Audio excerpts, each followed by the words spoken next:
Эфир Абхазского телевидения продолжает русская служба новостей. Добрый вечер. Сегодня с 9 утра произведен переток электроэнергии из Российской Федерации на территорию Республики Абхазия. Таким образом, сняты ограничения по снабжению населения электроэнергией.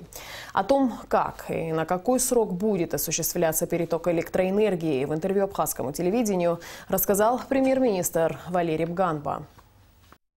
Есть дефицит электроэнергии, который сложился из низкого уровня воды на Ингуре, ГЭС. Она покрывается дефицитом перетоком с Российской Федерации. Электричеством обеспечена вся Абхазия. То есть выключений нигде не будет. Будет все 24 часа электричество в каждом доме. И сегодня же на пресс-конференции в АГТРК генеральный директор РУП «Черноморэнерго» Аслан Басария, касаясь вопроса качества энергообеспечения Абхазии в связи с перетоком из России, отметил. С сегодняшнего дня по 1 апреля выработка Ингургэс, а мы когда говорим Ингургэс, мы иногда забываем, что там две генерации есть. Ингургэс и перепадная ГЭС-1. Это два объекта, которые работают, которые функционируют и вырабатывают электроэнергию. В рамках этой выработки, то есть тех возможностей, которые есть по запасу воды и по притоку, конечно, это прогнозные, да, вот по притоку это прогнозные, выводится среднее количество кубов в секунду, на которые базируются, да, специалисты, то в рамках этого, возможностей по выработке до 1 апреля по всей генерации, находящейся на территории Республики Абхазия, порядка 160 миллионов киловатт-часов. Собственно говоря, по потреблению, это тоже прогнозное потребление, с сегодняшнего дня по 1 апреля потребление Республики Абхазия 226 миллионов киловатт-часов. Соответственно, получается дефицит той электроэнергии, которой нам будет не хватать в этот период времени. То есть это порядка 70 миллионов киловатт-часов. Соответственно, эти 70 миллионов киловатт-часов нужно компенсировать откуда-то. Естественно, это Российская Федерация, естественно, это наш партнер, который нам постоянно помогает. Конечно, система взаимодействия с российскими партнерами в рамках перетока базируется не через Черноморэнерго. Это межправительственные взаимоотношения, которые регулируются в том числе межправительственной комиссией, если нужно что-то там зафиксировать по суммам и так далее, и так далее. И технически, как это происходит? Технически происходит следующим образом. Есть такая линия, высоковольтная линия Салхино-Псоу, которая состыковывается с энергосистемой Российской Федерации. В Российской Федерации фактически прямо за границей есть подстанция ПСОУ, и, естественно, оттуда мы получаем этот переток. В рамках того перетока, который сегодня осуществляется, это по мощности порядка 120 мегаватт, хотя фактически у нас в среднем там будет потребляться в районе 80-90 мегаватт. И речь идет о том, что подстанция Бзыб, узловая подстанция, одна из трех, которая снабжает Гагарский район и половину Гудаутского района, она вся переведена сегодня на российскую электроэнергию. Остальная часть Республики Абхазия снабжается с той генерацией, которая у нас существует. Пресс-конференцию Аслана Басария смотрите в нашей программе сегодня. Паспортные подразделения МВД Абхазии ведут прием граждан и выдачу документов с понедельника по субботу, включая среду, которая ранее была неприемным днем, сообщает пресс-служба МВД. Паспортные службы оповещают граждан о готовности документов и приглашают к получению в удобное для них время. Все документы, прошедшие персонализацию с конца 2018 года и в январе 2019 года, в паспортном отделе города Сухум готовы к выдаче. По данным, на сегодняшний день по республике обменяли свои документы порядка 106 тысяч граждан. Готовы к выдаче, но не востребованы 7889 паспортов.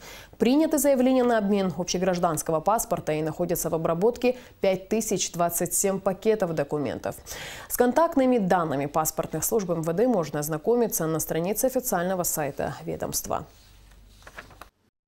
По средам, наряду с обработкой документов, инспектора осуществляют прием граждан на обмен национального паспорта, а также выдачу уже готовых паспортов.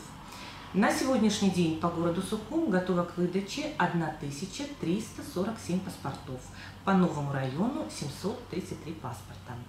Распечатаны и готовы к выдаче практически все паспорта заявителей, подавших документы на обмен в 2018 году и в январе 2019 года.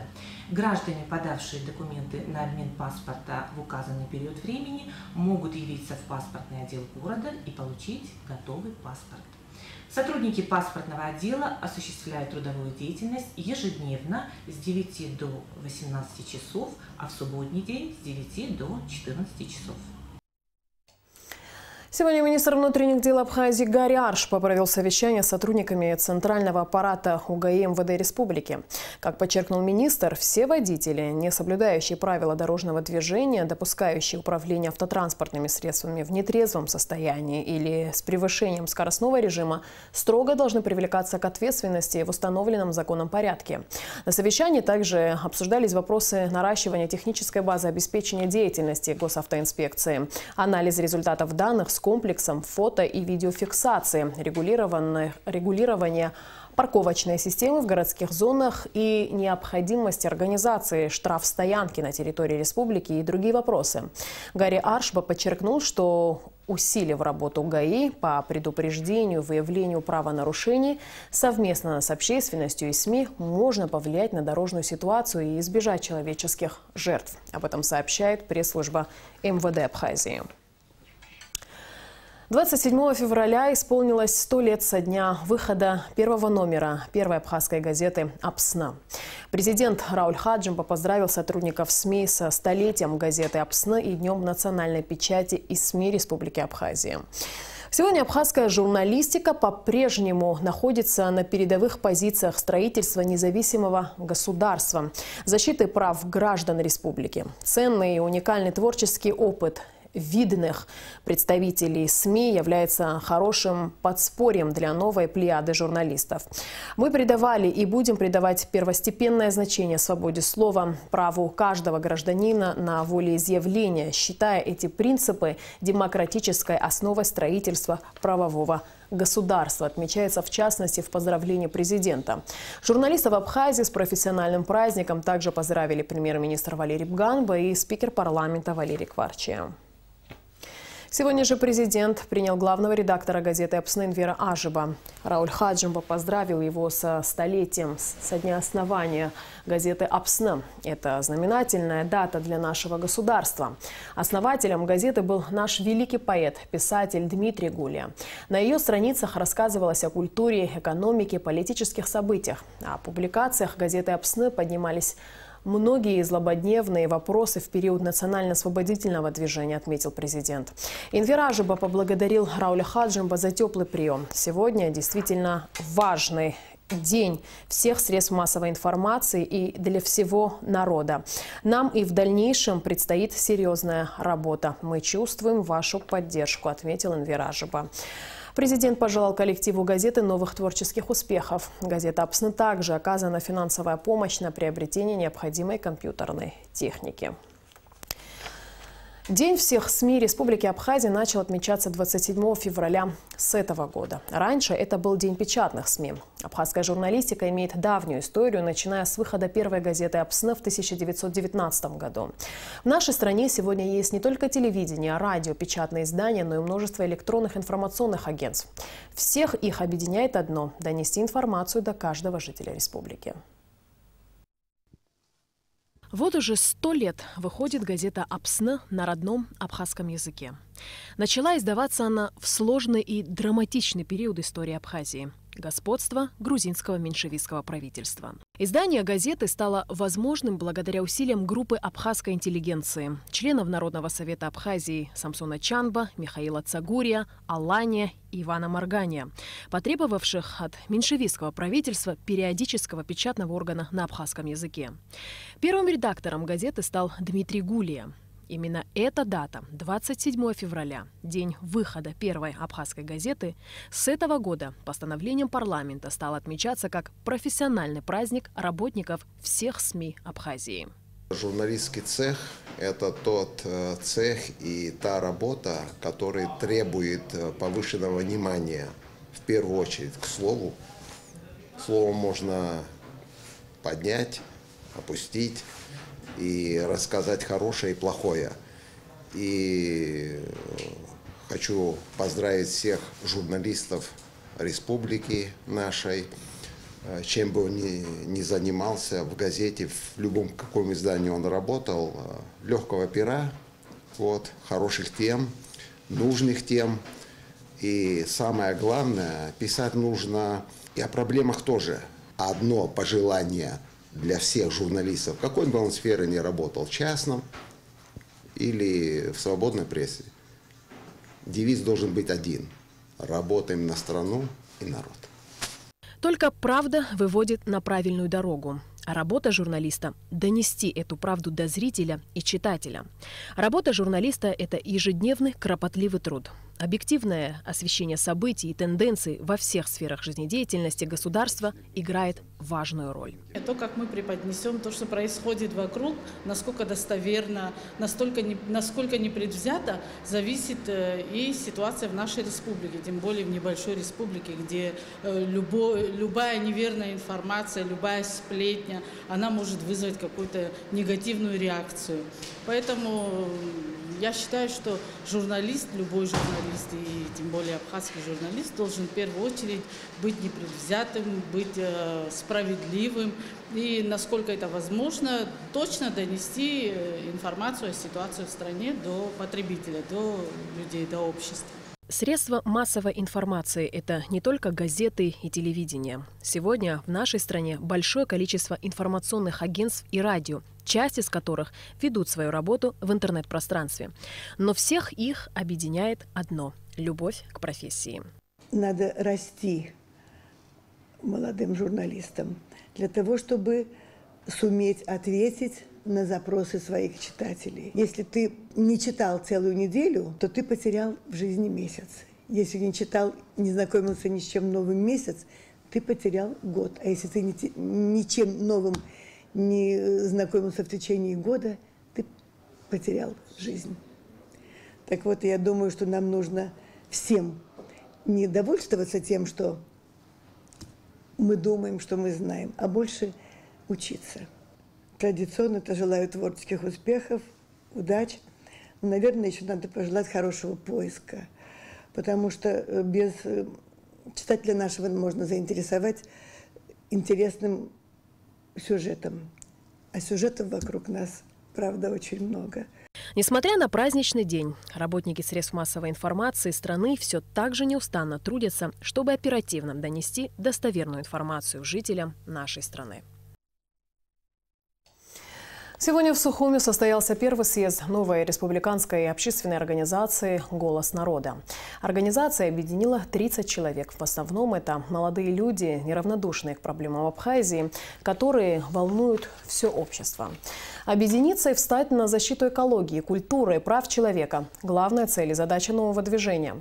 Члены молодой организации планируют организовывать различные акции, чтобы обратить внимание общественности на острые проблемы.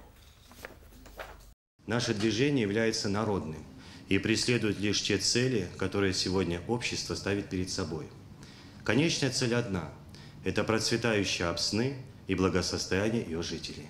Здесь люди разных профессий, разных социальных, с разного возраста. Здесь у нас молодежь замечательная сидит, люди постарше, ветераны войны. Вот мы все вместе давайте объединимся и будем решать те проблемы, которые нас сегодня беспокоят.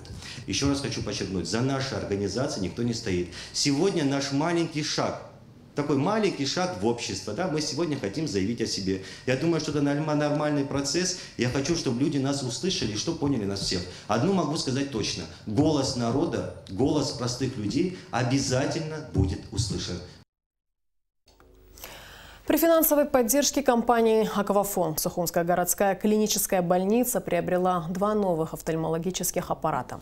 С их помощью у врачей и офтальмологов появилась возможность провести полноценное обследование детей школьного и дошкольного возраста с целью предупреждения различных заболеваний глаз. В современном мире все больше людей подвержены различным заболеваниям глаз. Ведь когда человек большую часть времени проводит за экраном компьютера, гаджета и телевизором, то приобретение глазных болезней неизбежно.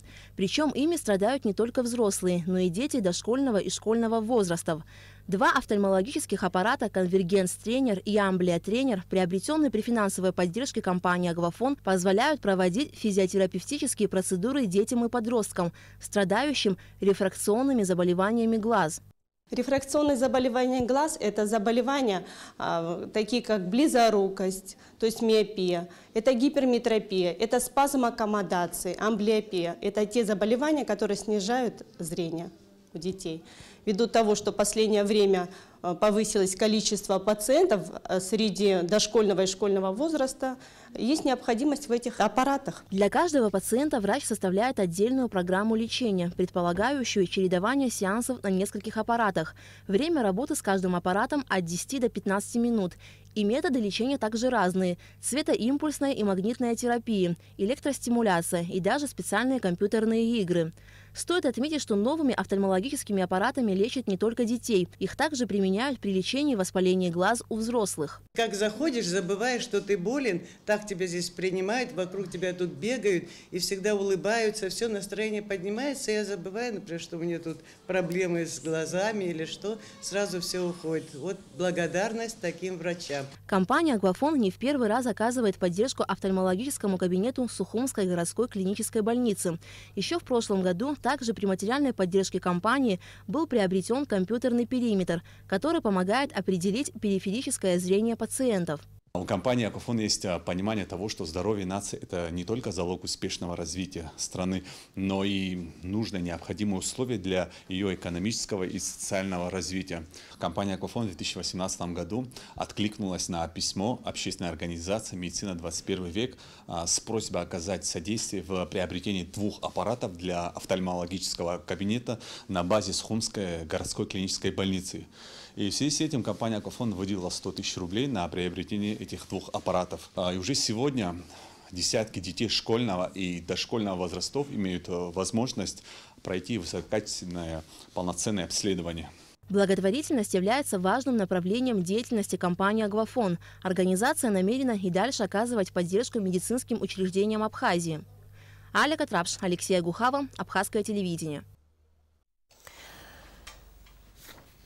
1 марта в Абхазской государственной филармонии имени Раждина Гумба состоится гала-концерт 9-го республиканского фестиваля оркестров народных инструментов Абхарца, посвященного памяти Ивана Кортуа. Организатор фестиваля – директор Республиканского центра народного творчества Нурик Варчия.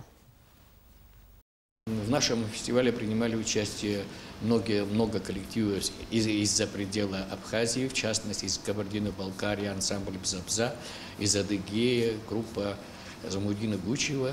А в этом году принимает участие Шапсубский вокально-инструментальный ансамбль «Насып», поселка Лазаревск, города Сочи. Цель учреждения данного фестиваля, целью является возрождение традиционной абхазской культуры,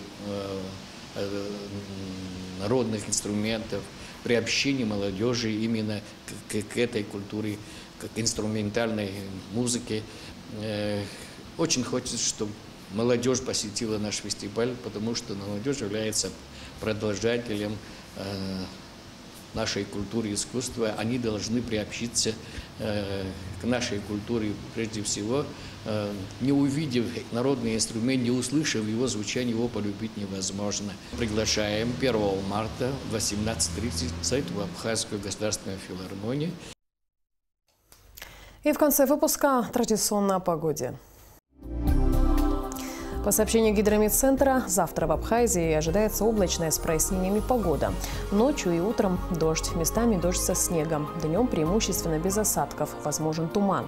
Температура воздуха ночью +1, +5, днем +3, +8. Температура морской воды +9. На этом наш выпуск завершен. Всего доброго и до встречи в эфире.